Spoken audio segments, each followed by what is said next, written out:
प्रणाम सेठ जी। आप यहाँ और इस तरह मेरे घर के बाहर गोलियां क्यों चला रहे हैं? सब खैरियत तो है ना? खैरियत ही तो नहीं है। बता, भूल गया क्या? तुझे याद दिलाने ही तो आया हूँ। हम मेरे पैसे कब दे रहा है? सेठ जी, मैंने आपसे वक्त लिया था। अगले महीने की 5 तारीख को मैं आपके सारे रुपए भेजकर चुका दूंगा। सारे रुपए दे देगा, पर कहाँ से लाएगा? सुना है तेरे पास खाने तक के पैसे नहीं है। मेरा रुपया कहाँ से लौटाएगा?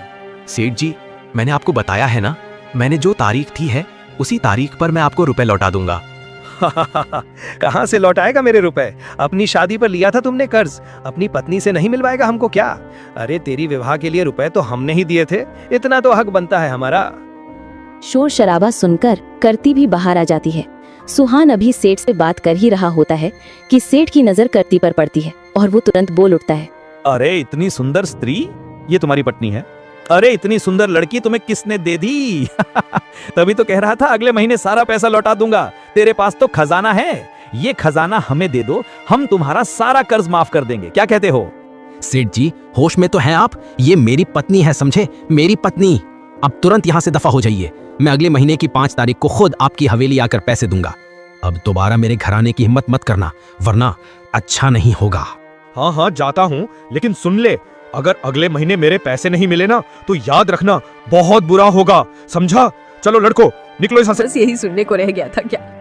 कितने बेशर्म आदमी हो तुम। छी, मुझे तो घिन आती है। वो सेठ अभी क्या कह कर गया था? तुम डूब कर क्यों नहीं मर जाते? मुझे माफ कर दो करती, मैं तुम्हारे काबिल नहीं हूँ।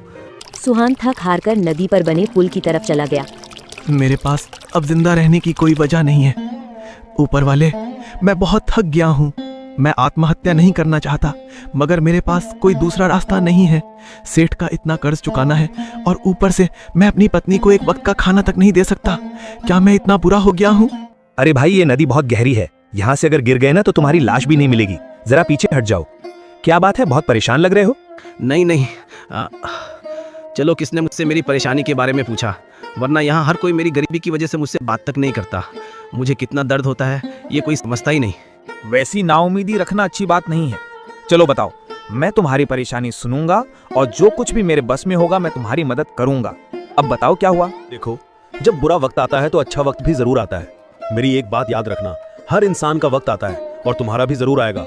बस ये देखो कि बुरे वक्त में तुम्हारा साथ कौन देता है। बुरा वक्त कभी कभी इसलिए आता है ताकि तुम्हें ये सिखा सके कि कौन हर हाल में तुम्हारे साथ है और कौन सिर्फ दिखावे के लिए साथ देता है। और अगर तुम आत्महत्या कर लोगे तो तुम्हारी पत्नी का क्या होगा? इसलिए हिम्मत बनाए रखो, अच्छे वक्त के लिए मेहनत करो। मैं शहर जा रहा था, मेरी पत्नी ने मुझे बहुत बढ़िया खाना बना कर दिया है, रास्ते में खा लेना। तुम्हें मुझसे ज्यादा जरूरत है और कुछ घर का राशन भी पड़ा है, वो भी तुम ले जाओ।